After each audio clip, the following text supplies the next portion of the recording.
Okay gents, it's all working nicely now, but just wanted to know why this happens. Okay, so this is cylinders 5 to 8.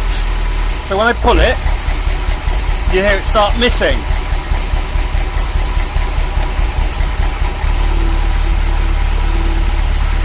Don't worry about the fan belt's just loose at the moment, I've got to tighten it up.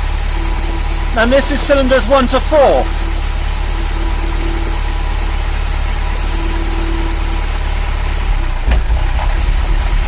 And that makes it start miss, as well as you'd expect. When I pull them both off,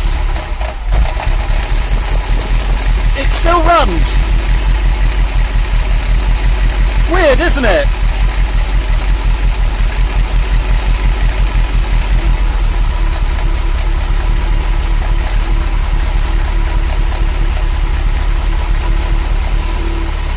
And then we're back to normal again.